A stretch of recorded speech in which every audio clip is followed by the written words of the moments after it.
Bonjour à vous dans cette vidéo. Cette vidéo elle fait suite à la précédente que j'avais faite dans laquelle je parlais de l'inceste que j'ai vécu et des dépressions et des difficultés dans la vie qui s'en est suivi. C'est important pour moi de faire cette vidéo là parce que dans cette vidéo-ci je vais vous raconter quelle a été ma façon à moi de surmonter les différentes épreuves que j'ai pu rencontrer. Dans cette vidéo les choses que je vais dire représente ma réalité, ma vision des choses. En aucun cas, c'est la vérité absolue. Pour certaines personnes, ça va être juste. Pour certaines personnes, ça va être faux. Prenez tout simplement les choses qui résonnent pour vous. Si jamais vous avez envie de réagir à cette vidéo et si jamais vous avez envie de faire un commentaire, n'oubliez surtout pas que chaque personne est différente et que ce qui vaut pour vous ne vaut pas pour les autres, que chacun a son parcours différent, que chacun a sa vision de l'épreuve. Une épreuve pour certains ne vont pas l'être pour d'autres. Voilà, gardez votre ouverture d'esprit et soyez dans l'amour si jamais vous avez envie de partager des choses. Dans ce sujet-là, on parle de surmonter une épreuve, c'est pas quelque chose de joyeux, c'est un sujet plutôt difficile. On n'est pas là pour venir se taper les uns sur les autres. Voilà. Dans cette vidéo, j'ai plus ou moins 7 conseils à vous transmettre si jamais vous êtes en train de traverser une épreuve ou si jamais vous n'arrivez pas à surmonter une épreuve. Ces 7 conseils-là, encore une fois, ils ont été juste pour moi. Peut-être qu'ils ne le seront pas pour vous ou peut-être pas dans le bon ordre. Avant de rentrer dans les 7 conseils en particulier, j'avais envie de faire un petit point sur qu'est-ce qu'une épreuve. Une épreuve, c'est un événement et les conséquences qui vont découler de cet événement. Par exemple, un accident de voiture, l'événement ça va être l'accident en question, les conséquences ça va être les séquelles physiques que vous allez peut-être avoir ou les séquelles psychiques. Si vous vivez une séparation amoureuse, l'événement c'est la rupture, les conséquences ça va être gérer le après. Si vous êtes en processus de deuil, l'événement qui vous a marqué ça va être la mort de l'être que vous avez perdu. Les conséquences, ça va être de gérer cette perte et de recréer une vie sans la personne. Voilà ce que j'entends par une épreuve. Il y a vraiment deux choses distinctes, l'événement et les conséquences. Sur l'événement particulier, je ne vais pas avoir de conseils à vous donner pour la simple et bonne raison que ce qui nous tombe dessus, les choses qui nous tombent dessus, on ne peut pas les contrôler, on n'a pas forcément de maîtrise dessus. Quand les choses nous tombent du ciel, on a que nos réflexes de survie entre guillemets qui vont rentrer en jeu. Donc j'ai envie de dire sur l'instant T, faites du mieux que vous pouvez. Laissez-vous porter éventuellement par le flot de la vie et c'est après que vous allez vous poser et vous dire bon maintenant qu'est-ce que je fais. Les épreuves on les choisit pas, on ne les veut pas en général. Si elles nous tombent dessus c'est pour une bonne raison. Donc juste accepter que ce moment soit merdique pour vous et on va passer au conseil maintenant. Mon tout premier conseil et le conseil que je vois au final peu de personnes réellement appliquées, c'est de libérer vos émotions et surtout de vous faire accompagner dans ce travail de libération. Qu'est-ce que j'entends par libérer les émotions et faites-vous accompagner? C'est très simple, lorsqu'on subit un traumatisme, on a forcément des émotions et des ressentis qui viennent se fixer à nous, que ce soit de façon physique ou de façon énergétique. Oui, l'émotion se concrétise vraiment dans notre corps. Et c'est exactement pour cette raison-là que c'est important de les libérer.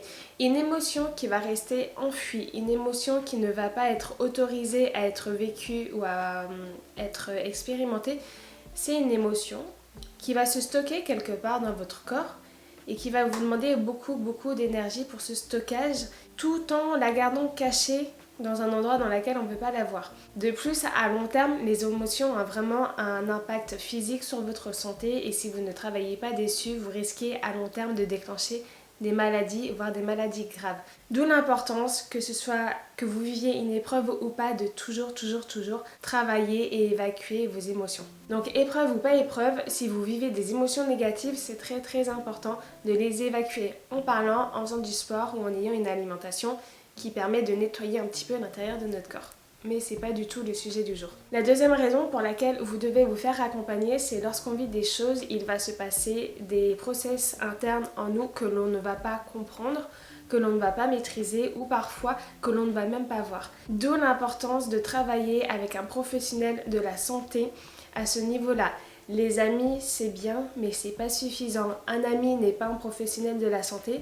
Un ami est une personne qui est proche de vous. Ça rend l'objectivité beaucoup plus difficile, moindre et l'honnêteté également un peu plus difficile. C'est plus dur d'avoir une conversation avec quelqu'un que l'on aime et avec qui l'on est proche plutôt qu'un inconnu. Et ça, c'est pas contre eux, mais parfois les amis vont nous donner des conseils qui vont être toxique pour nous, pour la simple et bonne raison que ce qui convient à une personne ne convient pas forcément à une autre. La vérité d'une personne n'est pas forcément celle de l'autre. Et la personne qui vous donne un conseil n'est peut-être pas pertinent ou pertinent tout court dans le domaine de conseil qu'il est en train de vous donner. D'où le fait de se diriger vers un professionnel, car les amis c'est bien, mais encore une fois ce n'est pas suffisant. Un professionnel de santé, ça peut être un psychologue, un psychiatre, un coach, un ou une hypnothérapeute, à chaque fois je dis un ou une, j'ai pas précisé pour tout le monde mais c'est pareil, une énergéticienne. J'ai envie de dire quelque part, peu importe du moment que vous trouvez la personne qui vous correspond. D'un point de vue très personnel, c'est mon expérience, ça a marché pour moi, donc je vous le partage. Ça m'a été très utile de faire une psychothérapie pendant quelques années et ensuite de passer aux coachs, aux énergéticiennes et aux personnes dans ce domaine-là pour entrer dans le concret et le vif du sujet. La psychothérapie m'a fait énormément de bien pour comprendre les choses qui s'étaient passées, comprendre les choses qui étaient normales, celles qui n'étaient pas normales, comprendre les agissements de mon grand-père, pourquoi il a fait comme ça, comprendre aussi mes propres réactions. Quand on vit un trauma, le corps et l'esprit ont plusieurs façons de se protéger et l'avantage d'un psychologue ou d'un psychiatre, c'est qu'on va pouvoir parler de ces phénomènes, les comprendre et comprendre du coup ce qui s'est passé dans notre esprit. Et comprendre en fait permet d'intégrer, intégrer permet d'accepter et accepter permet d'aller de l'avant. Après, je sais que c'est extrêmement dur de trouver une personne avec qui on se sent à l'aise de parler. Moi la première, j'ai mis beaucoup de temps à trouver les personnes qui m'ont concrètement et réellement aidée. Pour cela, j'ai dû passer par plusieurs professionnels, j'ai dû reparler de mon histoire à chaque fois et c'était lourd et en même temps le fait de devoir parler de mon histoire à chaque fois et peu à peu je prenais du recul avec cette histoire, elle m'atteignait beaucoup moins, elle avait beaucoup moins d'impact sur moi et c'était beaucoup plus facile d'en parler. Du coup, ça a été beaucoup plus facile également de m'en détacher. Ce qui m'amène au deuxième conseil, c'est d'accepter et de lâcher prise. Alors je sais que ce que je dis, ça va être très compliqué pour certaines personnes parce que lorsqu'on perd un être aimé, lorsqu'on perd un enfant, lorsqu'on se fait violer, il y a des choses dans la vie qui sont extrêmement lourdes et qui sont inacceptables. Et je suis pas en train de vous demander de les considérer comme une normalité, pas du tout. Ce que je dis dans accepter, c'est arrêter de lutter contre cet événement. Arrêter de se dire pourquoi ça m'est arrivé, c'est tellement injuste, je suis contre ça, je suis dans le déni de ce qui m'est arrivé. Et voilà, de rester en fait dans ce combat permanent, dans cette lutte permanente contre l'injustice. Accepter que l'injustice dans ce monde existe, accepter que la cruauté dans ce monde existe. C'est pas évident, mais quand on accepte ça, quand on se dit ok, il m'est arrivé ce qui m'est arrivé, maintenant c'est le passé, j'ai plus aucune prise dessus, je n'ai plus aucun contrôle dessus. À quoi ça sert de nourrir encore et encore cette colère, cette injustice, cette rancœur? Donc ça va nous permettre de nous raccrocher à quelque chose que l'on connaît, mais ça va nous pourrir la vie et ça va nous bloquer, ça va nous empêcher d'avancer. En ce qui me concerne, ça a été le stade le plus long pour moi dans ma vie. Ça a été de, pendant des années, être en lutte contre ce qui m'était arrivé. Donc à chaque fois, dans ma tête, j'avais ce dialogue de « il m'est arrivé ça, j'ai vécu l'inceste, mon grand-père m'a fait ci, je suis une victime ». Ça m'aidait absolument pas, j'étais dans le ressassement, je ressassais et c'était d'une lourdeur. Je m'accrochais dessus et j'avais un boulet littéralement, je gardais ce boulet-là pour moi en me positionnant dans ce rôle de victime, dans ce sentiment d'impuissance, d'injustice. Et en fait, au bout d'un moment, c'est quoi? Lâche le truc. Ouais, il t'est arrivé quelque chose de pas cool, mais qu'est-ce que tu vas y faire? Ça t'est arrivé il y a 10 ans, 15 ans, qu'est-ce que tu veux y faire maintenant? T'es plus responsable de ça. En revanche, tu es responsable de comment tu vas te reconstruire, comment tu vas te reconstruire, comment tu vas renaître, comment tu vas construire une nouvelle vie. Ça, c'est de ta responsabilité. L'événement qui s'est passé il y a 10 ans, malheureusement, c'est hors de portée pour toi. Donc accepte ça. Ne lutte plus contre ça parce que, encore une fois, c'est comme garder des émotions enfouies. Ça demande beaucoup d'énergie et ça vous fatigue plus qu'autre chose. Et c'est aussi cette fatigue-là qui vous empêche d'aller de l'avant. Donc lâchez votre fardeau, lâchez votre passé, lâchez vos bagages, lâchez votre rancœur, lâchez votre haine, lâchez tout ce qui vous pèse. Ce qui m'amène au troisième conseil, c'est se donner l'impulsion et sortir de cette position de victime. Bien évidemment que la position de victime, vous ne l'avez pas choisie. Mais à un certain moment, la position de victime, bien qu'on ne l'ait pas choisie, on va y être. Et ce qui est important, c'est de ne pas rester trop longtemps dans cette position de victime. Bien évidemment qu'à un moment, il faut l'incarner. Oui, vous avez été victime d'un truc horrible, ok. Vous en parler avec la personne qui vous accompagne, vous lâchez le truc. Ok, maintenant je sors de mon rôle de victime, je reprends les rênes de ma vie, je reprends le contrôle sur moi-même et là je décide que ma vie, peut-être qu'elle a été merdique avant, peut-être qu'elle a été horrible, peut-être que j'ai eu envie de mettre fin à mes jours avant, mais aujourd'hui je décide que je vais me créer une belle vie. Dites-vous que vous allez avoir votre revanche sur la vie, que vous allez avoir votre revanche sur les choses et que ce n'est pas parce que vous avez eu un passé merdique que votre futur sera merdique également. Encore une fois, le passé, il est hors de notre contrôle. Le futur, en revanche, il l'est via l'instant T, via le moment présent. Ce que vous faites aujourd'hui sera votre résultat dans 5 ans.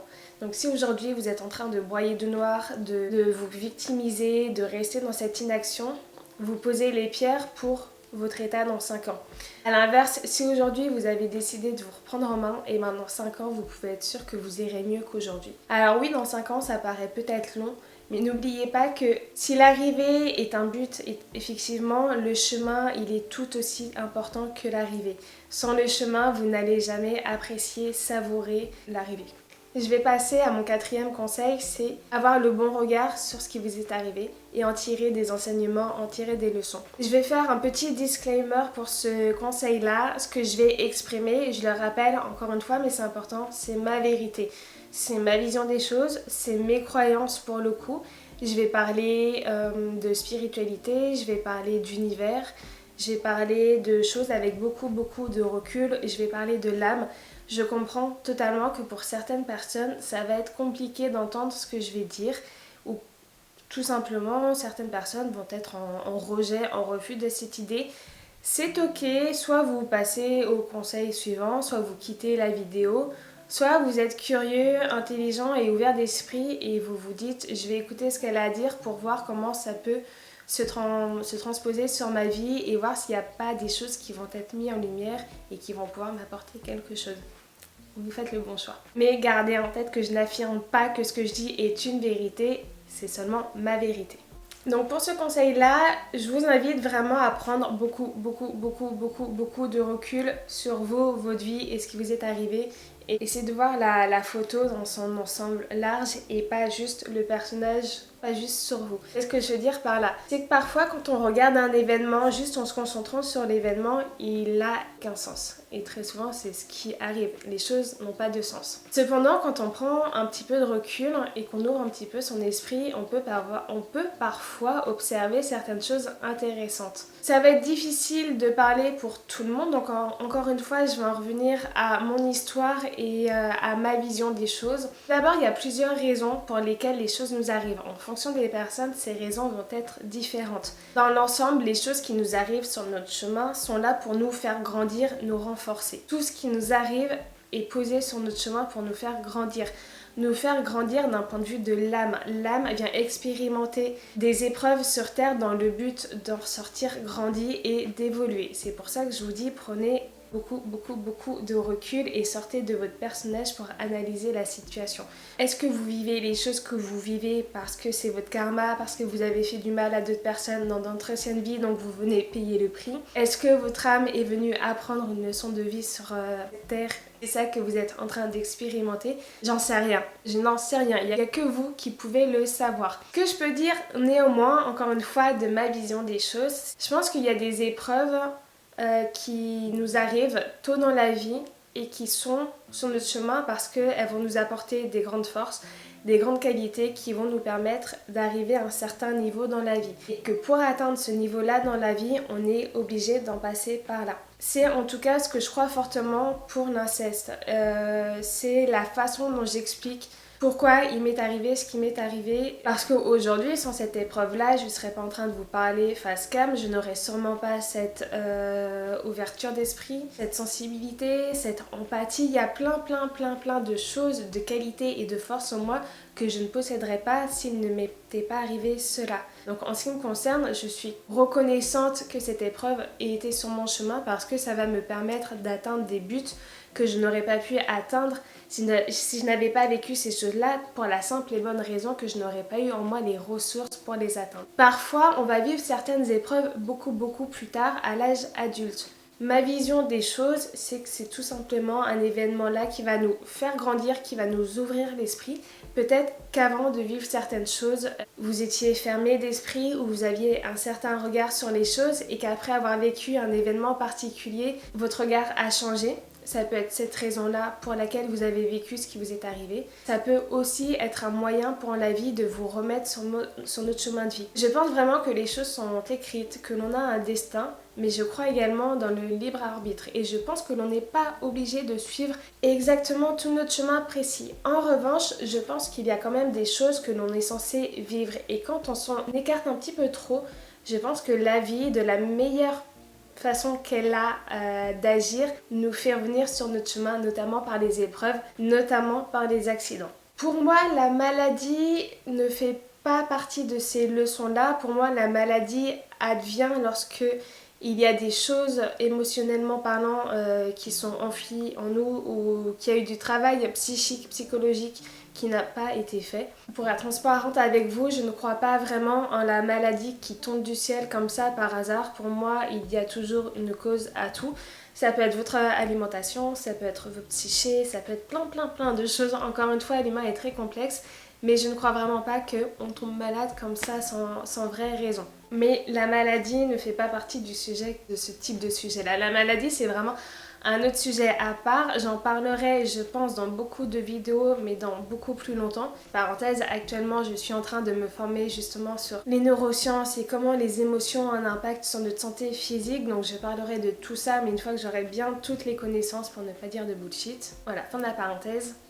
On arrive bientôt à la fin de la vidéo, il me reste 2 conseils à vous donner. Ces conseils-là s'appliquent quand vous avez fait le plus gros de travail pour vous reconstruire, pour vous cicatriser et vous en remettre. Là, je vais parler de qu'est-ce qui se passe une fois que, émotionnellement parlant, on a atteint un certain stade de guérison. Mon 6e conseil, ça va être... Il ressemble énormément en fait au précédent, mais ça va être celui d'aller de l'avant. Là, il est temps de vous reconstruire. Vous avez vu les qualités et les forces que ça vous a apporté. Vous avez compris pourquoi ça vous était arrivé. Maintenant, il est temps de construire votre nouvelle vie ou votre vie tout court. Et là, franchement, j'ai envie de dire, vous avez carte blanche à partir du moment où vous émergez en tant qu'une nouvelle personne. La vie se réécrit vraiment devant vous. Et vous avez le choix et la possibilité de créer quelque chose qui vous ressemble. Donc faites tout le travail d'introspection pour savoir ce que vous désirez faire, comment vous voulez contribuer au monde, ce que vous voulez apporter, pourquoi vous le faites. Et une fois que vous avez répondu à ces grosses questions, vous pouvez construire votre nouvelle vie. Ça peut être des projets personnels, ça peut être des projets professionnels, ça peut être du bénévolat, construire une association, que sais-je, encore une fois. Il n'y a que vous qui pouvez le savoir, mais lancez-vous dans un projet qui vous ressemble et surtout qui vous fait du bien, qui vous permet de vivre, qui vous permet de rayonner, d'être épanoui, d'être dans la joie et avec des personnes qui vous ressemblent. J'en ai pas parlé avant, mais il y a aussi le fait de se déculpabiliser. Alors ça ne va peut-être pas parler à tout le monde. Si jamais vous vivez de la culpabilité parce que dans l'épreuve que vous avez vécue, soit vous avez une part de responsabilité dans ce qui s'est passé, soit vous avez survécu alors qu'une autre personne n'a pas survécu, soit vous avez fait du mal à une personne, vous en rendez compte aujourd'hui. Enfin bref, vous avez de la culpabilité en vous. Pardonnez-vous, déculpabilisez-vous. Encore une fois, ces sentiments-là ne vous servent à rien. Et j'arrive à mon dernier conseil, et c'est pas vraiment un conseil, mais j'ai envie de parler du pardon. J'en parlerai beaucoup plus dans une autre vidéo, mais je vais faire un bref blabla sur le pardon. J'entends et je vois beaucoup de choses sur le pardon avec lesquelles je ne suis en général pas d'accord.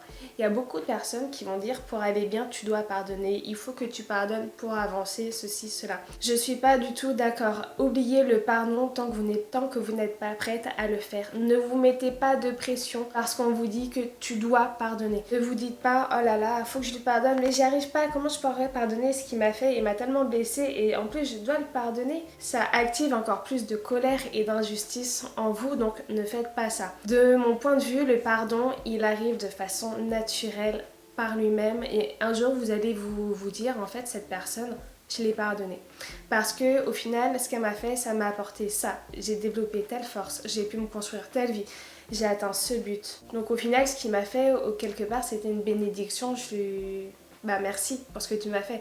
Parce que souvent on dit il faut que tu pardonnes pour aller mieux, dans le but d'aller mieux. Mais en fait le pardon c'est quand tu iras mieux que tu pardonneras. Quand tu auras cicatrisé, construit, quand tu intégreras tous les bénéfices que cette épreuve t'a apporté, là tu pourrais être dans le pardon et parfois même dans la reconnaissance. Encore une fois en ce qui me concerne, je suis reconnaissante de mon chemin de vie et des épreuves que j'ai pu reconnaître. En aucun cas pardonner et être reconnaissante veut dire accepter ou légitimiser les gestes qu'ont eu les personnes qui ont pu nous faire du mal.